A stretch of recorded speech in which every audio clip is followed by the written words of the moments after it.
Student, welcome to VGA creative classes with भेजा sir. Lecture 5 में हम लोग बात करेंगे इनवर्स ट्रिग्नोमेट्री के एनसीईआरटी क्वेश्चन की। ठीक है, हम लोगों ने इस बार पैटर्न थोड़ा सा चेंज किया है। पैटर्न की तरफ हम लोग ध्यान करें तो हमने बताया था पैटर्न में हम सबसे पहले एनसीईआरटी की एक्सरसाइज सॉल्व कराएंगे, उसके बाद हम लोग एडवांस क्वेश्चन करेंगे जो रिलेटेड चाहे आर.एस. अग्रवाल से हों या आर.डी. शर्मा से, सबका मिसलेनियस होगा। ठीक है, तो ये सब देखने से पहले भाई रेगुलर हमारी वीडियो से आपको जुड़ना होगा सबसे पहले। ठीक है, तो लेक्चर 5 में हम इनवर्स ट्रिग्नोमेट्री की बात करें बिना किसी देरी के, तो पहले एक बेसिक कॉन्सेप्ट जो लेक्चर फर्स्ट में हमने समझाया था उस बेसिक कॉन्सेप्ट को पहले देखो। मैंने बताया था इनवर्स ट्रिग्नोमेट्रिक फंक्शन जो भी हमारे होते हैं वो फंक्शन हमारे one and onto function होते हैं। वन ऑन टू फंक्शन, ठीक है, ऑन टू फंक्शन होते हैं जिन्हें हम लोग कंबाइन करके दोनों का जो कॉम्बिनेशन है, दोनों को हम कंबाइन अगर करें तो हम इनको बोलते हैं बाइजेक्टिव फंक्शन। बाइजेक्टिव फंक्शन, ठीक है। थोड़ा सा केवल स्टेप है फर्स्ट चैप्टर का, उसको फर्स्ट लेक्चर का एक बार उसको देख लो सभी। वन फंक्शन क्या होते हैं, वन फंक्शन क्या होते हैं या ऑन टू फंक्शंस क्या होते हैं, इनके बारे में पता होना चाहिए सभी को। तो वन फंक्शन क्या होते हैं कि प्रत्येक एलिमेंट की डिफरेंट रेंज होगी, डिफरेंट इमेज होगी। ठीक है, यानी कि every element have a different image, that is called one function. और ऑन टू फंक्शंस क्या होते हैं, ऑन टू फंक्शंस हमारे वो फंक्शन होते हैं कि जिसमें मान लो अगर मैंने डोमेन ले ली 1 तो रेंज भी हमारी 1 होगी, 2 ले ली तो ये भी 2 होगी। तो कहने का मतलब ये है सेम एलिमेंट होने चाहिए, बिल्कुल एज इट इज़ एलिमेंट होने चाहिए। तो वो हमारे होते हैं ऑन टू फंक्शन। क्लियर है या नहीं? मतलब कि अगर हम वन फंक्शन की अगर हम बात करें तो वन फंक्शन का जैसे 1 2 3 4 5 6 ये मैंने ले लिया। ठीक है, ये इनकी और ये इनकी इमेजेस है, दोनों को मैंने अलग अलग ले लिया। इसकी इमेज ये होगी, इसकी इमेज ये होगी। इसका मतलब ये है तीनों एलिमेंट हमारे हैं जिसकी तीनों की डिफरेंट इमेज है, तो ये फंक्शन हमारा वन फंक्शन हो गया। लेकिन अगर हम अच्छा इसी के साथ ये तो हमारा फंक्शन हो गया वन। ठीक है, अगर हम ऑन टू फंक्शन की बात करें तो ऑन टू का मतलब अगर 1 डोमेन है तो 1 भी रेंज होगी, 2 डोमेन है तो 2 रेंज होगी, 3 अगर डोमेन है तो 3 रेंज। कहने मतलब है दोनों के एलिमेंट कैसे होने चाहिए, सेम एलिमेंट होने चाहिए, that is called onto function. इनके बारे में ब्रीफली डिस्कशन हम लोग करेंगे चैप्टर फर्स्ट में। सिर्फ हमें ये समझ में आना चाहिए कि फंक्शंस होते क्या हैं। जितने भी हमारे इनवर्स ट्रिग्नोमेट्रिक फंक्शन होते हैं वो सभी फंक्शन हमारे वन ऑन टू फंक्शन होते हैं। कैसे होते वो मैंने बता दिया। ठीक है, और हम लोग इनवर्स ट्रिग्नोमेट्री के लास्ट लेक्चर में साइन इनवर्स एक्स है, कॉस इनवर्स एक्स है, टेन इनवर्स एक्स है, कॉट, जितने भी ट्रिग्नोमेट्रिक फंक्शन हैं सभी का ग्राफ बनाना सीखेंगे। ठीक है, ठीक है। इसके बाद एक छोटा सा कंसेप्ट और है एनसीईआरटी के क्वेश्चन। एनसीईआरटी का आज एक्सरसाइज फर्स्ट हम यानी 2.1 सेकेंड चैप्टर है एनसीईआरटी में, तो 2.1 एक्सरसाइज आज कम्प्लीटली फिनिश करेंगे। उससे पहले एक छोटा सा बेसिक कंसेप्ट और है, उसको हम देखते हैं। ठीक है, क्लास 11th में हम लोगों ने जनरल सॉल्यूशन और प्रिंसिपल सॉल्यूशन कैलकुलेट करना सीखा था। ठीक है ना, जिसमें first quadrant, second quadrant, third quadrant and fourth quadrant, इसमें सभी ट्रिग्नोमेट्रिक फंक्शन पॉजिटिव होते हैं। इसमें साइन थीटा और कोसेक थीटा पॉजिटिव होता है, इसमें टेन थीटा और कॉट थीटा पॉजिटिव होता है, और इसमें कॉस थीटा और सेक थीटा पॉजिटिव होता है। ठीक है, ज़्यादा डीपली हम यहाँ पर लेक्चर 5 में ज़्यादा डीपली बात नहीं करेंगे क्योंकि हमने लेक्चर 4 तक इनके बारे में काफ़ी बात की है। तो सिर्फ एक छोटा सा लॉजिक है, एनसीईआरटी की एक्सरसाइज शुरू कराएंगे जो हमें पता होना चाहिए। तो हमने इम्पोर्टेंट प्रॉपर्टी में वहाँ पर जो प्रॉपर्टी लिखी थी साइन इनवर्स माइनस एक्स अगर है तो हमारे पास आ जाता है माइनस के साइन इनवर्स एक्स। क्लियर है? इसी के साथ अगर हम बात करें कॉसेक इनवर्स एक्स अगर हमारे पास आ जाता है हम लोग इसको लिखते हैं माइनस के कॉसेक इनवर्स एक्स। इसी के साथ अगर हम बात करें टेन इनवर्स माइनस एक्स तो यहाँ पर आ जाता है माइनस के टेन इनवर्स एक्स। पहले लॉजिक समझो इसका। ये तीनों फंक्शन में माइनस क्यों आता है, क्योंकि उसका रीज़न ये है ये तीनों फंक्शन का जो इंटरवल होता है वो -π/2 से π/2 तक होता है। ठीक है, एक्सेप्शनल क्या है वो अलग चीज़ है, लेकिन ये देखो इंटरवल केवल -π/2 से π/2 तक होता है। अब रिमेनिंग 3 फंक्शंस हमारे पास बचे हुए हैं, जैसे हम लोग यहाँ पर लिखते हैं कॉस इनवर्स माइनस एक्स, तो इसको हम लोग लिखेंगे पाई माइनस के कॉस इनवर्स एक्स। क्लियर है या नहीं, ये चीज़ समझ में आनी चाहिए। इसी तरह से हम लोग लिखें कॉट इनवर्स माइनस एक्स, तो ये हो जाएगा पाई माइनस के कॉस इनवर्स एक्स। और लास्ट यहाँ पर है हमारे पास सेक इनवर्स माइनस एक्स, तो हम इसको लिख सकते हैं पाई माइनस के सेक इनवर्स एक्स। और ये क्यों पॉसिबल होता है, क्योंकि ये सब किस में लाई करते हैं, 0 से पाई के बीच में। क्लियर है या नहीं, ये चीज़ हमें पता होनी चाहिए। ये मैंने सिर्फ समझाने के लिए ट्रिक मैंने तुम्हें बता दी है कि ये 3 फंक्शन में हमेशा जो भी एंगल हमारा होता है नेगेटिव का है तो नेगेटिव ही यहाँ पर आएगा। उसका रीज़न है क्योंकि ये जब हम लोग एंगल्स को कैलकुलेट करेंगे, जब हम लोग यहाँ पर एंगल्स को कैलकुलेट करेंगे तो उसमें इसी की हमें हेल्प लेनी है। ठीक है ना, साइन के अंदर थीटा जैसे माइनस आ जाता है। जैसे मैंने यहाँ पर एक एग्जांपल लिया साइन माइनस के 1/2, तो तुमने कहा सर साइन में 1/2 वैल्यू किसकी होती है, साइन में 1/2 वैल्यू होती है सर कि साइन 30 वैल्यू होती है, यानी साइन पाई/6 हो गया। तो इससे ये कट हो गया, क्योंकि हमें पता है साइन के अंदर अगर माइनस चलता है तो आंसर हमेशा माइनस में आता है। देखो आंसर माइनस में आएगा, तो हम लिख सकते हैं यहाँ पर माइनस के पाई/6। ये हमें एंगल्स को कैलकुलेट करने में हेल्प करेगा। इसलिए हमें ये समझ में आना चाहिए कि साइन, कोसेक और टेन इनके तो एंगल हमेशा निगेटिव होते हैं, ठीक है, लेकिन कॉस, कॉट और सेक इनवर्स अगर इनका एंगल अगर निगेटिव में आता है तो उस एंगल को हम लोग पाई में से माइनस कर देंगे, तो जो रिक्वायर एंगल हमें मिल जाएगा। ठीक है ना। अच्छा, इसी के साथ बिना किसी देरी के हम लोग एनसीईआरटी की एक्सरसाइज 2.1 हम शुरू करते हैं। ठीक है, फर्स्ट क्वेश्चन यहाँ पर हमें दिया गया है, question number first. Overall question यहाँ पर 11-12 क्वेश्चंस गिवन है, सभी के बारे में बात करेंगे। ठीक है, क्वेश्चन नंबर फर्स्ट हमें दिया गया है साइन इनवर्स 1/2, ध्यान देना माइनस के 1/2। अभी जस्ट पीछे वाला लॉजिक है, मैंने बताया था साइन, कोसेक और टेन अगर थीटा अगर निगेटिव में है तो आंसर निगेटिव में आ सकता है। और देखो अगर ये चीज़ तुम्हें नहीं भी पता है तो हमें ये पता होनी चाहिए साइन की रेंज क्या है, साइन इनवर्स की रेंज क्या है। तो रेंज इसकी होती है क्लोज इंटरवल -π/2 से π/2, जिसको हम लोग बोलते हैं यहाँ से principal value. Principal value calculate करने हमें अगर प्रिंसिपल वैल्यू अगर कैलकुलेट करनी है तो हम इसी तरह से सॉल्व करेंगे। ठीक है, तो जब हम इसको सॉल्व करेंगे तो ये हो जाएगा साइन इनवर्स, साइन में 1/2 किसकी वैल्यू होती है, π/6 यानी 30 की। तो देखो यहाँ से अब तुमने देखा साइन थीटा अगर निगेटिव है तो हम लोग अभी मैंने इसमें जस्ट पहले मैंने प्रॉपर्टी बताई थी एंगल नेगेटिव का आ जाएगा, तो यानी यहाँ पर आ गया π/6। अब हम देखेंगे क्या π/6 इसमें लाई करेगा या नहीं करेगा, तो बिल्कुल करेगा लाई, क्योंकि यहाँ पर ये दिया गया π/2 से। मान लो अगर मैं इसकी बात करें -π/2 यहाँ पर हमें गिवन है और π/2 हमें यहाँ पर गिवन है, तो -π/2 -π/3 मतलब लाई तो इसमें करना चाहिए उसको, तो लाई करेगा वो उसमें। क्लियर है या नहीं, कोई डाउट तो नहीं किसी को। ठीक है, तो ये वैल्यू यहाँ पर लाई करेगी। इसी के साथ अगर हम इसके पॉजिटिव क्वेश्चन की अगर हम बात करें, जैसे मान लो पॉजिटिव क्वेश्चन अगर हमें दिया जाता है इसका जस्ट जैसे हमें यहाँ पर दिया जाता है साइन इनवर्स केवल 1/2, तब भी कोई प्रॉब्लम नहीं है, तो हम डायरेक्टली यहाँ से लिख सकते थे साइन π/6। अब π/6 तो वैसे भी इसमें लाई करेगा क्योंकि -π/2 से π/2 तक लाई कर रहा है, तो π/6 तो वैसे भी इसमें लाई करेगा, तो साइन से साइन कट कर देंगे, तब भी यहाँ पर इसकी प्रिंसिपल वैल्यू क्या आ जाएगी, π/6। अच्छा, इसी के साथ हमें दिया गया कॉस इनवर्स √3/2। सबसे पहले हमें क्या पता होना चाहिए, सॉल्यूशन तो देखो हम करेंगे, और जब तक हमें क्वेश्चन को समझ में नहीं आएगा क्वेश्चन आसानी से अटैम्प्ट नहीं कर सकते हैं। कॉस इनवर्स एक्स की जो हमारे पास रेंज होती है क्लोज इंटरवल 0 to π, यानी कि इसको ही हम लोग बोलते हैं प्रिंसिपल वैल्यू। यानी कॉस का जो फंक्शन है वो नेगेटिव में लाई नहीं करेगा, केवल 0 से π तक वो लाई करेगा।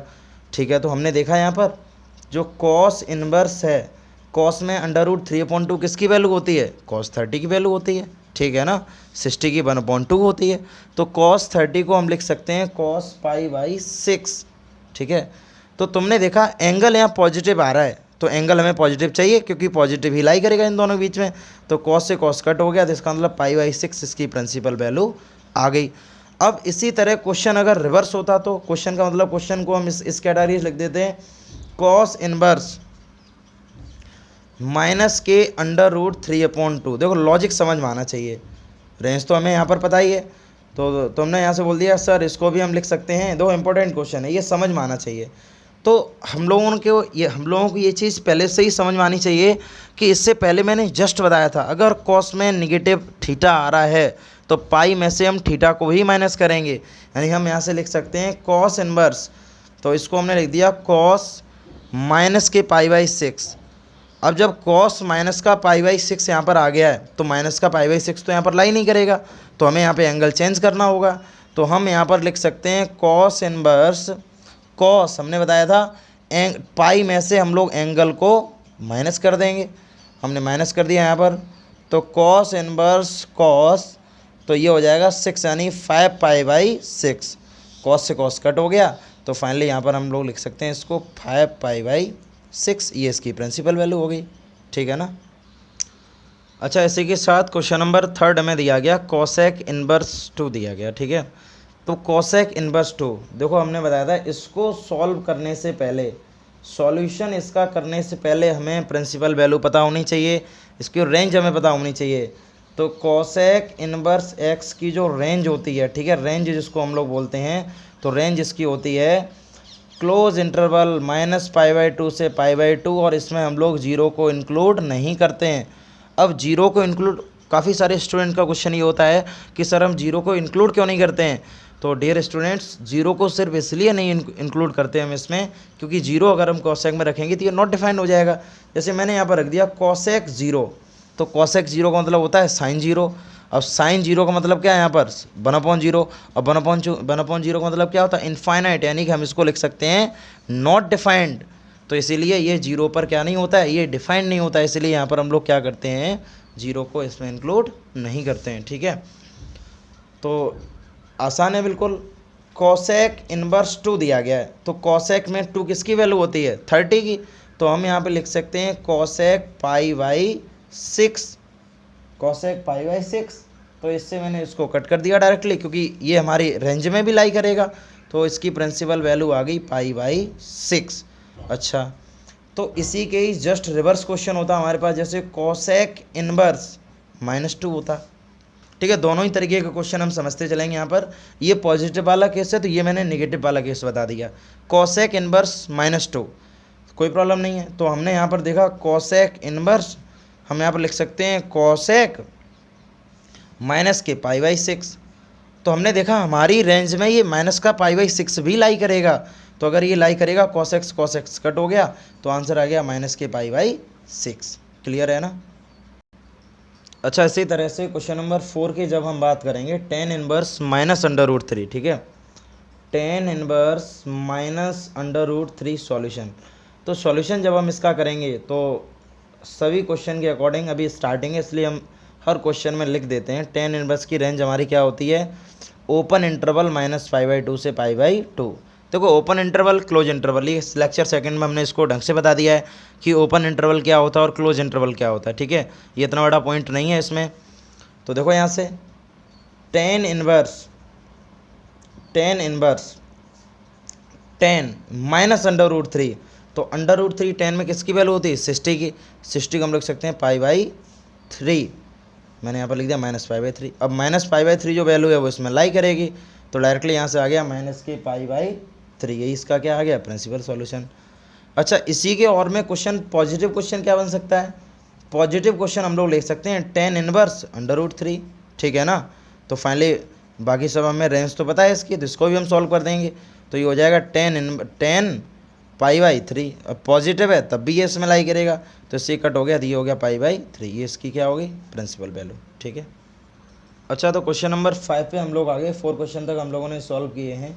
क्वेश्चन नंबर 5 में दिया गया कॉस इनवर्स 1/2। इस चैप्टर की एनसीईआरटी की शुरुआत में ही हमने बताया था कॉस का नेगेटिव थीटा आ गया है, तो हम लोग क्या करेंगे, पाई में से थीटा को माइनस कर देंगे। तो सबसे पहले तो हमें इसकी रेंज पता होनी चाहिए, तो रेंज हमें, इस रेंज क्या होती है इसकी, क्लोज इंटरवल 0 से पाई। तो अब ये दिया गया माइनस, तो फाइनली मैं इसको क्या लिख सकता हूँ, कॉस 1/2। तो 1/2 कॉस में किसकी वैल्यू होती है 60 की, तो अब वो भी माइनस दिया गया, तो माइनस के π/3। लेकिन कॉस में कोई भी नेगेटिव थीटा इस रेंज के अंदर लाई नहीं करेगा, तो हमने बताया था कॉस अगर निगेटिव है तो पाई में से हम एंगल को क्या कर देंगे, माइनस, सिर्फ पाई में से, ठीक है ना, सिर्फ हम लोग पाई में से माइनस करेंगे, पाई माइनस के पाई बाई 3। तो फाइनली जब हम इसको सॉल्व करेंगे तो ये आ जाएगा cos 2 pi by 3, cos cos cut हो गया था, यहाँ पर आ गया 2 पाई बाई 3, और ये इसका क्या आ गया, प्रिंसिपल सॉल्यूशन आ गया। अब जैसे और में अगर क्वेश्चन हमारे पास सपोज करो अगर क्वेश्चन ये होता पॉजिटिव 1/2, तो ये तो काफ़ी इजी क्वेश्चन था, क्योंकि 1/2 तो पहले से ही पॉजिटिव है, तो हमें ज़्यादा कुछ करना ही नहीं है। तो कॉस इनवर्स, और यहाँ पर हम लोग देते कॉस, और यहाँ पर हम क्या लिख देते pi by 3, cos cos cut हो गया, फाइनली इसका आंसर क्या आ जाता, पाई बाई 3। तो अंतर सिर्फ हमें समझ में आना चाहिए कि पॉजिटिव थीटा है कॉस सेक और कॉट में, या नेगेटिव थीटा है, ठीक है ना, तो कंडीशन क्या क्या बनती है। इसी तरह से क्वेश्चन नंबर 6 है हमारे पास, इसी तरह से क्वेश्चन नंबर 6 हमें दिया गया, तो 6 में हमें दिया गया tan इनवर्स -1, ठीक है। तो सॉल्यूशन जब हम इसका करेंगे तो देखो अभी हमने इसकी रेंज बताई थी, एक बार दोबारा से हम इसको रिपीट करते हैं।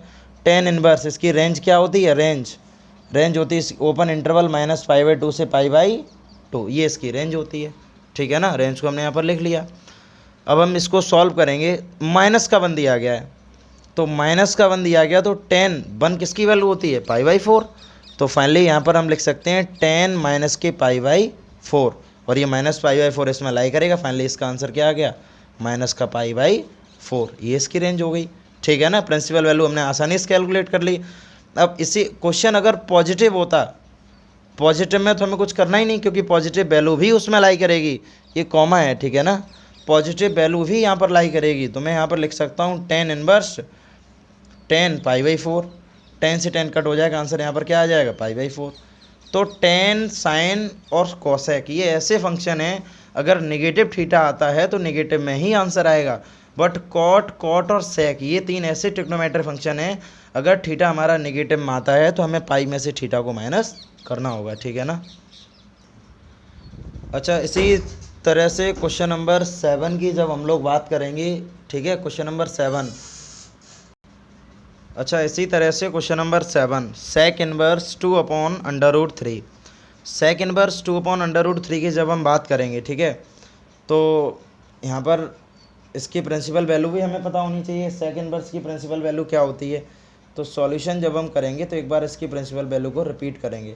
देखो सभी क्वेश्चन में हमने प्रिंसिपल वैल्यू इसीलिए राइट की है कि आप लोग सभी इसको पहले तैयार कर लो, इसका मोस्ट इम्पोर्टेंट रोल है, ठीक है ना। तो इसकी रेंज हमें यहाँ पर गिवन है close interval 0 to π, but exceptional यहाँ पर आएगा π/2। क्यों आएगा, रीज़न आपको पता होना चाहिए, क्योंकि अगर मैं सेक π/2 रखेंगे तो फंक्शन हमारा नॉट डिफाइंड हो जाएगा, ठीक है ना। तो हम लोग यहाँ से क्या करेंगे, सेक इनवर्स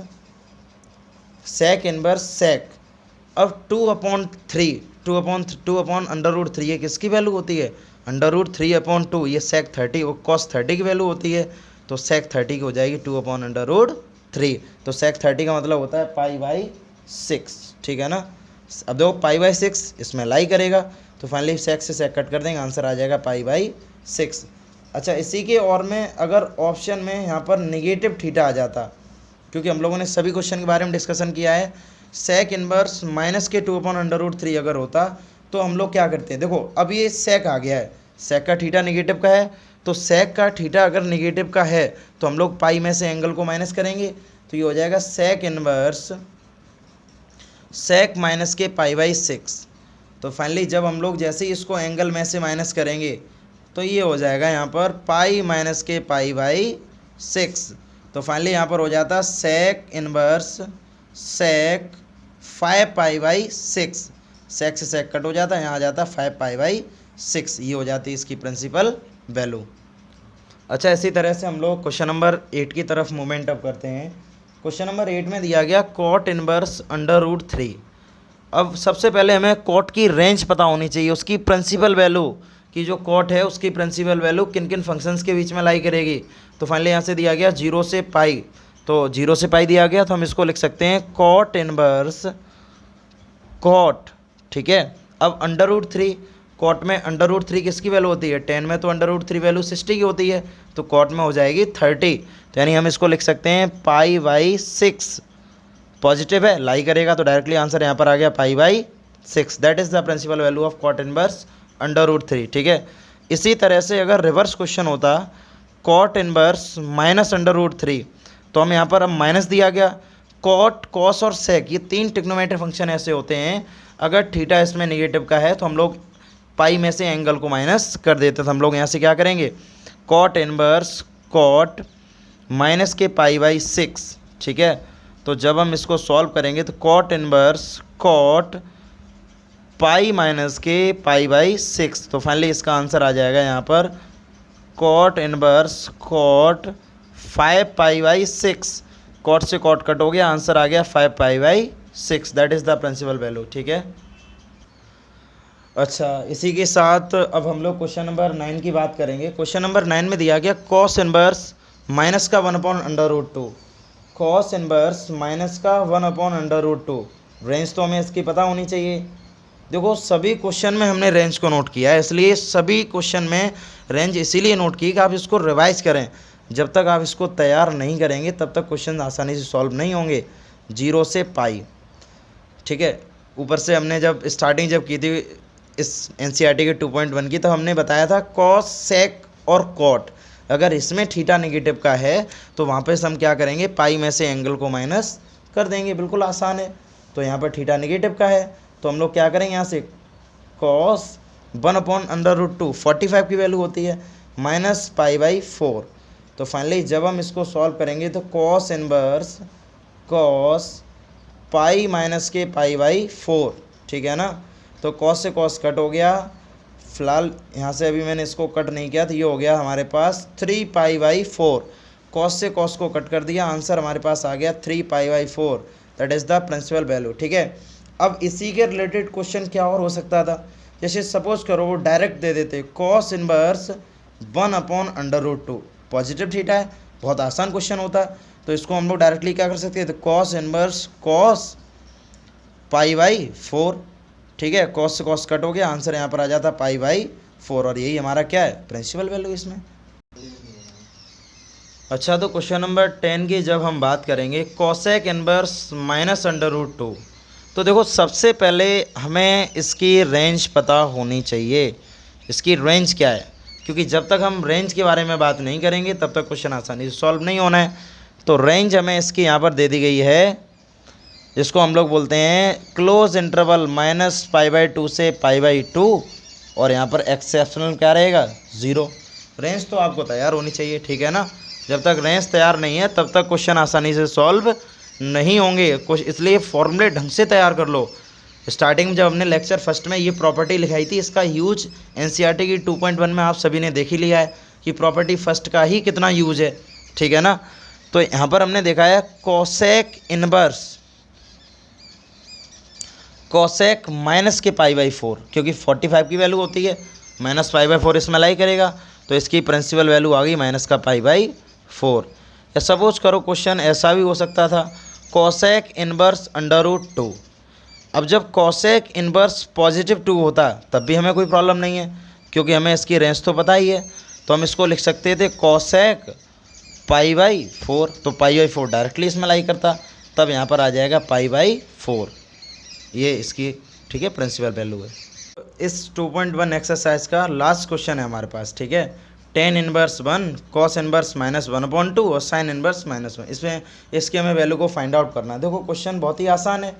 तो यहाँ से हो गया tan इनवर्स, tan में 1 किसकी वैल्यू होती है, π/4 की, ठीक है ना।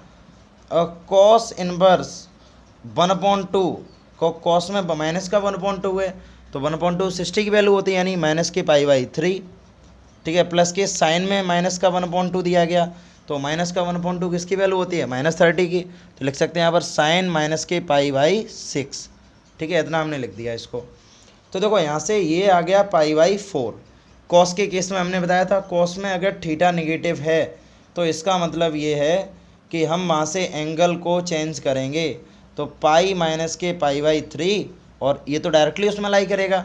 देखो अब यहाँ पर हमने इनकी रेंज को शो सिर्फ इसलिए नहीं किया है क्योंकि आप सभी को इनकी रेंज पता होनी चाहिए। अब तो ये तो यहाँ पर आ जाएगा माइनस के π/6, तो π/4 प्लस के कॉस इनवर्स कॉस 2 π/3, और यहाँ आ गया माइनस के π/6, π/4 कॉस इनवर्स से कॉस इनवर्स को हम लोग कट कर देंगे तो 2π/3 और माइनस के π/6।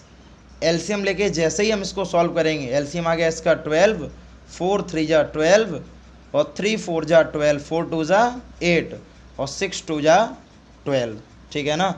तो देखो यहाँ से 8 और 3 11, 11 में से अगर हम 2 को माइनस कर दें तो यहाँ पर बचेगा 9, इसका मतलब 9π/12, दैट इज़ द आंसर।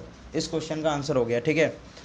जितने भी स्टूडेंट इस वीडियोस को देख रहे हैं, ठीक है, आप एनसीईआरटी की प्रत्येक एक्सरसाइज की जितनी भी एक्सरसाइज हैं टोटली हम लोग एनसीईआरटी की एक्सरसाइज को सॉल्व करेंगे और एडवांस क्वेश्चन भी सॉल्व करेंगे, ठीक है। आप सभी जुड़े रहिए हमारे साथ।